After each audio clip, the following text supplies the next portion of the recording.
Maintenant que vous avez compris comment fonctionnent vos automatismes, comment votre éducation, vos expériences vous ont façonné puis influencé, vous pouvez commencer à développer votre savoir-être parental. La deuxième partie, elle est plutôt axée sur la communication en famille. Elle va intégrer la notion de limite, de besoin, avec entre autres comment poser un cadre, comment respecter ses besoins, ceux de son enfant, partager des moments de qualité. Ça va vous permettre de moins culpabiliser, de profiter de vos moments à vous, et vous ne vous sentirez plus imparfaite parce que vous lui aurez fait de la place. Parce qu'être imparfaite, comme on a pu le voir, c'est bien, mais surtout quand on l'assume. Alors l'idée, pour mieux communiquer, c'est de remettre en question ses habitudes de communication quotidiennes. On n'a pas toujours conscience du poids de nos mots, de leur violence. Alors quelques techniques peuvent vous aider à vous reconnecter d'abord à vos besoins, puis ensuite à les exprimer positivement. Moi, j'aime assez l'humour de la méthode CNV qui utilise les animaux totems, la girafe comme symbole de la communication non violente et le chacal représentant les jeux de pouvoir.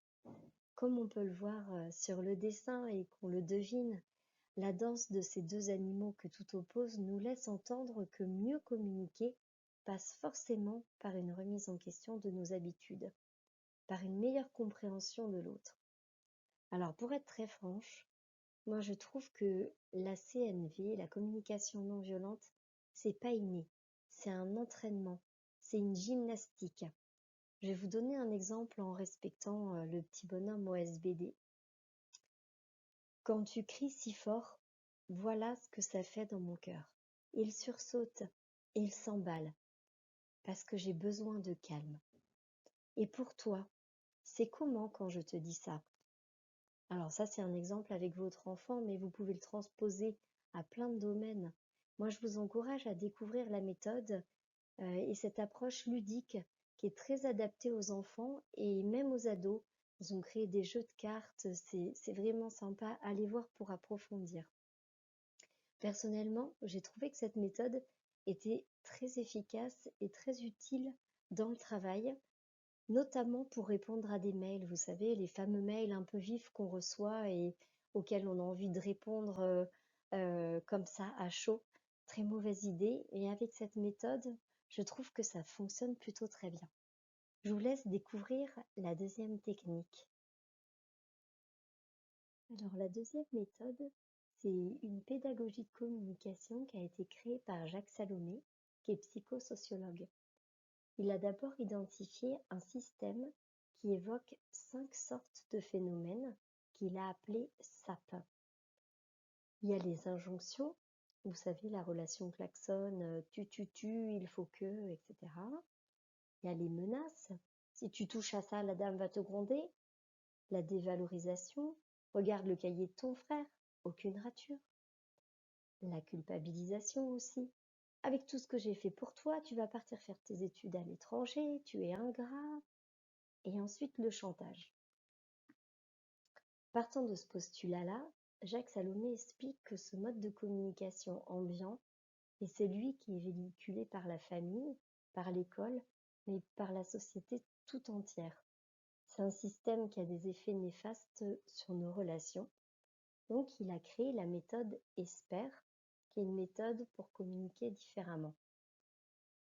C'est une approche qui utilise pas mal d'objets, des concepts, des règles relationnelles et qui est assez différente. Je vous propose d'ailleurs un petit exercice. Alors, c'est un exercice pour sortir du non-dit, pour construire des relations sur des bases saines.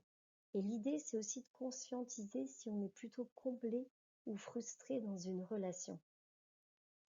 Il part du postulat que nous sommes responsables au moins à 50% de la relation que nous avons avec l'autre. Alors, prenez vos papiers pour construire votre carte d'identité relationnelle. Alors déjà, je vous invite à choisir la relation pour laquelle vous allez établir votre carte d'identité relationnelle. Forcément, on ne s'attend pas à la même chose quand on choisit son employeur ou son conjoint. La première partie, c'est travailler sur vos attentes. Qu'est-ce que vous attendez de cette relation? Si c'est le travail, peut-être que vous attendez un meilleur salaire, de la reconnaissance sous une forme de remerciement ou de gratification. Si c'est dans le couple, peut-être que vous attendez plus de tendresse, plus d'écoute, peut-être fonder une famille. Ensuite, le deuxième point, c'est vos apports, c'est-à-dire qu'est-ce que vous apportez, qu'est-ce que vous investissez, qu'est-ce que vous donnez dans cette relation. Au travail, peut-être que j'apporte mon diplôme, mon expérience pro, mes relations dans un secteur. Et dans le couple, peut-être que j'apporte mon goût et mon talent pour la cuisine, mon écoute, mes passions, mon dynamisme. Et pour que la carte d'identité joue pleinement son rôle, c'est important de concrétiser et de détailler aussi à chaque fois, de donner des exemples pour que ce soit plus parlant. Et le troisième point, c'est vos zones d'intolérance. Alors, c'est important parce que c'est ce que vous ne pouvez plus supporter ou qui pourrait remettre en cause la relation. Par exemple, du harcèlement ou de la violence. Et ensuite, l'idéal, c'est de mettre en lien les cartes d'identité des deux personnes.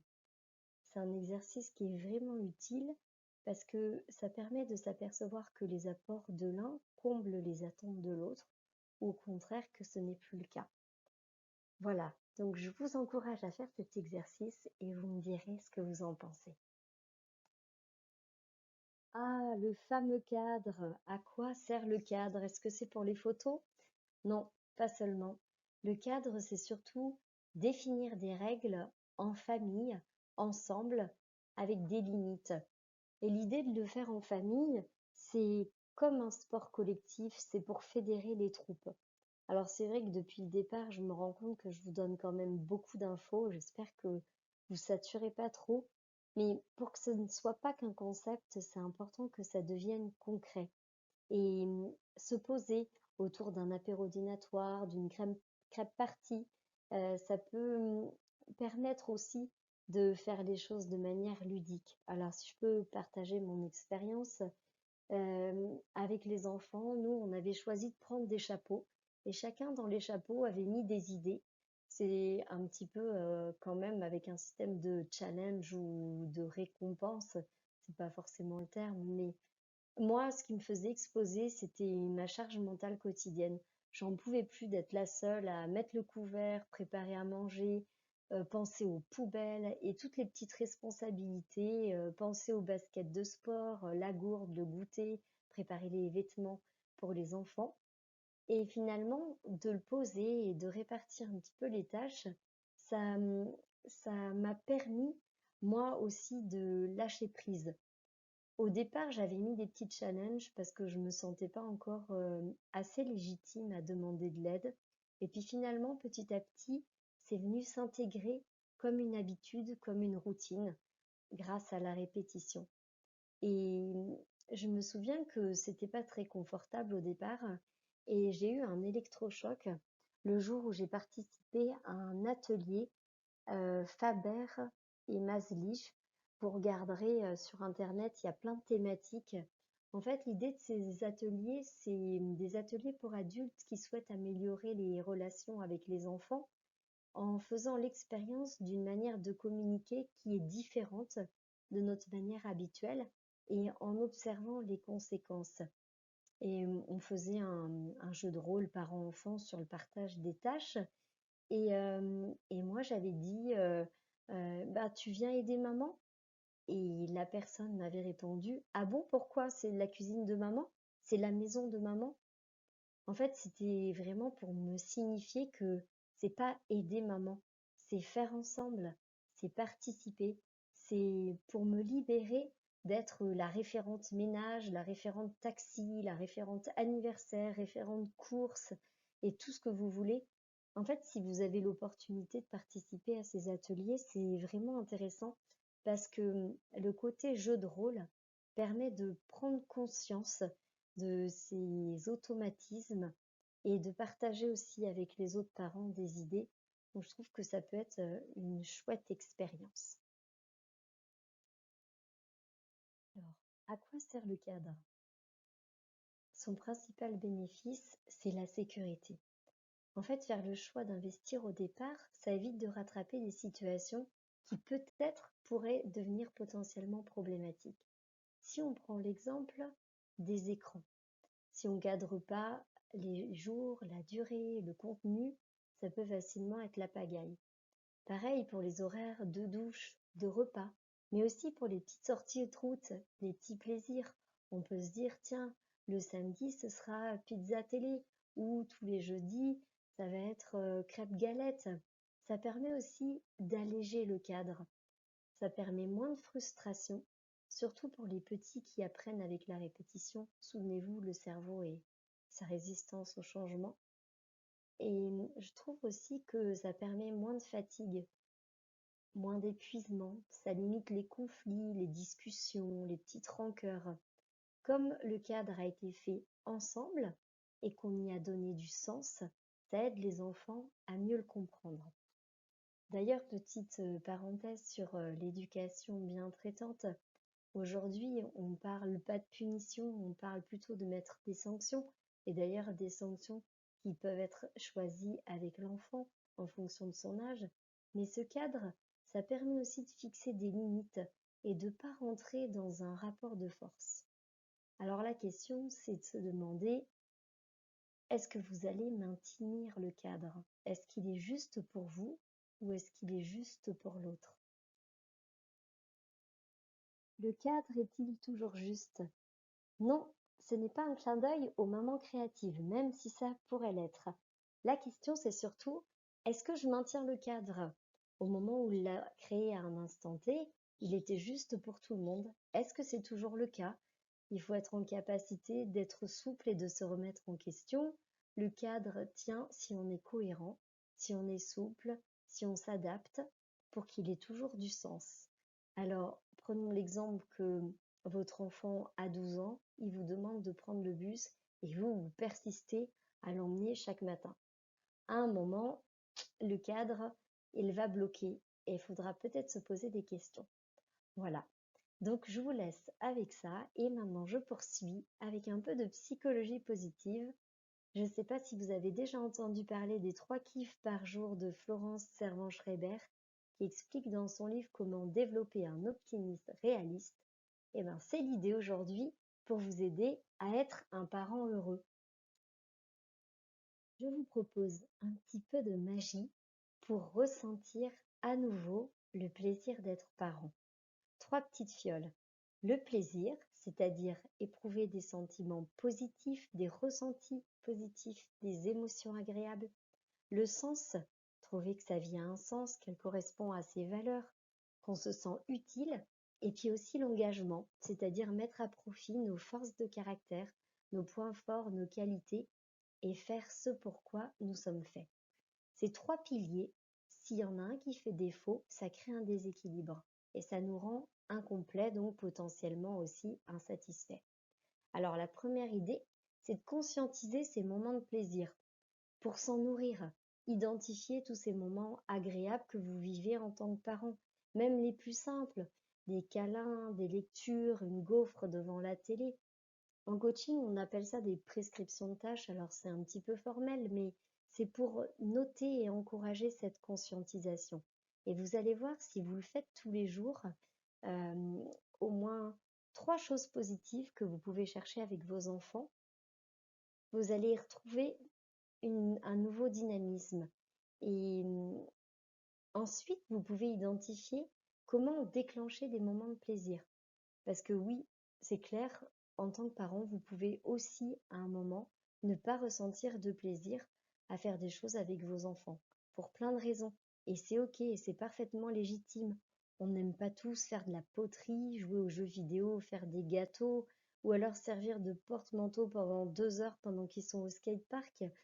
Mais ça, il faut juste l'accepter pour éviter de créer des relations conflictuelles, des tensions, des disputes et de venir alimenter votre fatigue. Alors le message le meilleur pour vous et le plus important, c'est faites ce que vous aimez. Notez les choses que vous aimez faire avec vos enfants et vous ressentez du plaisir à être parent. C'est vraiment un exercice qui est centré sur vous et sur votre plaisir personnel et pas sur celui de vos enfants. Et troisième point, diffusez votre plaisir. Dites à vos enfants ce que vous ressentez, ce que vous aimez faire avec eux. Par exemple, moi j'adore faire des cookies ensemble. J'aime bien les voir manger toutes les petites pépites de chocolat. J'aime bien faire du shopping avec ma fille. J'aime bien les regarder faire du roller. Je crois que c'est important aussi de continuer à les noter. En fait, l'idée de noter les fameux 3 bons moments dans la journée, un peu comme les 3 kiffs par jour, c'est que une bonne habitude, elle commence à s'installer au bout de 21 jours. Ça vient renforcer l'émotion positive en la disant. Vous allez la partager avec vos enfants et ils seront vraiment heureux de l'entendre. C'est intéressant de travailler sur la reconnaissance de ses besoins à l'aide de la psychologie positive. D'ailleurs, il n'y a pas très longtemps, j'ai lu un livre qui s'intitule As-tu rempli un seau aujourd'hui? Et un comportement problématique, c'est souvent le symptôme extérieur d'un besoin intérieur. En fait, le livre explique que chaque bébé va naître avec un seau qui est invisible. Le seau, il représente la santé mentale et la santé émotionnelle de l'enfant. Il porte les bonnes pensées, les bons sentiments vis-à-vis de soi-même et vis-à-vis des autres. Mais pour nourrir notre enfant avec tout ça, en fait, pour remplir le seau quand notre enfant est triste, il faut que nous, on puisse avoir les ressources nécessaires. Et c'est ça qui est important. C'est ça qu'il faut remplir pour soi et pour lui. Qu'est-ce qui est le plus important pour moi en tant que parent? C'est quoi? La quantité ou la qualité? Alors reprenez vos notes de tout ce qui vous a manqué en tant qu'enfant, faites un petit pêle-mêle et puis mettez-y un soupçon de magie. Alors pour finir, j'aimerais encourager tous les parents, les papas, les mamans, parfaits, imparfaits, ceux qui font aussi office de référent parental. Vous êtes à votre place. Votre enfant, il vous a choisi. Alors soyez vous-même. Profitez de l'instant présent. Utilisez au maximum tout votre potentiel. Faites-vous confiance. Faites-vous aider si vous en avez besoin. Acceptez les difficultés, soit comme un jeu, soit comme une source d'apprentissage. Surtout, le plus important, c'est l'intention qui compte. Et pour vos enfants, vous êtes parfait. Alors, je voulais partager cette citation que m'a donnée ma sage-femme à un moment où j'étais plutôt mal après la naissance de ma fille. Alors, je la partage comme un mantra. Je fais du mieux que je peux avec les cartes de l'instant et le reste appartient à la vie. J'espère que ça pourra aussi vous aider à vous déculpabiliser et à vous rendre plus serein à des moments où vous en auriez besoin.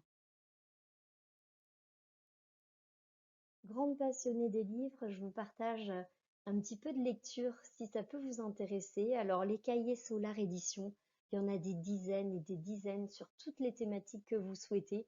Et sur les mamans, il y en a un paquet. C'est des exercices pratiques.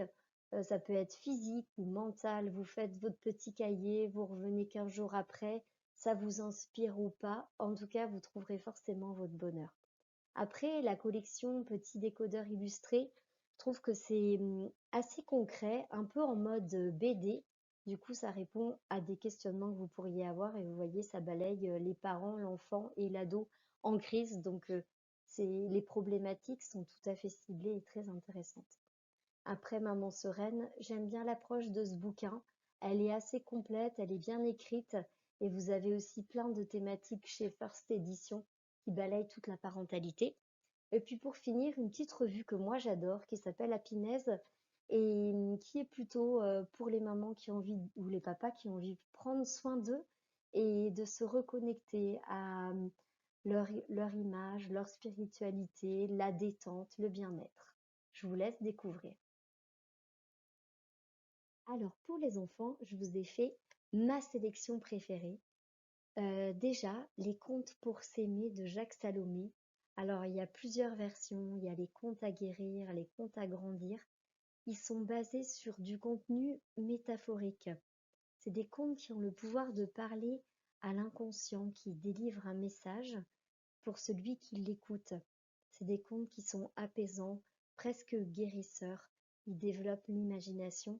Moi, je suis vraiment fan jusqu'à 6-8 ans. Je trouve que c'est vraiment chouette. Ensuite, j'aime beaucoup la collection, la communication pacifiste expliquée aux enfants, donc basée sur la communication non violente. En fait, avec les animaux, il utilise des situations du quotidien qui sont vécues par les enfants et c'est un livre qui est très interactif. Il est un peu dans la discussion. Elle offre aux enfants des solutions ou un autre regard pour envisager les situations du quotidien un petit peu conflictuelles différemment. Et ensuite, il y a la collection des albums de Sam et Watson. Alors, c'est pas très connu, mais moi, je suis ultra fan. C'est des albums sur les questions, les grandes questions de la vie, avec deux compères qui sont très drôles, un petit garçon et son chat, donc Sam et Watson, et qui délivrent des messages toujours optimistes, des messages sereins. Il y a des thématiques comme la confiance, comme l'amour, comme les 4 saisons. Il y a même un album avec un CD et de la sophrologie. Vraiment, c'est top et jusqu'à, je sais pas, au moins 12 ans, en tout cas, les miens, ils sont fans. Et j'ai mis un petit jeu de cartes parce que je trouve que c'est plutôt sympa. Les enfants, ils aiment bien tirer des cartes comme ça. Alors là, il y a une dimension peut-être un petit peu spirituelle sur les animaux. Mais en gros, l'idée, c'est de décrypter les énergies de votre enfant en fonction de l'animal qu'il va choisir. Et comme chaque animal est symbolique, ben, ça a un côté ludique, assez interactif. Et puis, et souvent, bah, ils prennent ce qui leur correspond. Mais je trouve que c'est une bonne alternative au bouquin aussi au quotidien.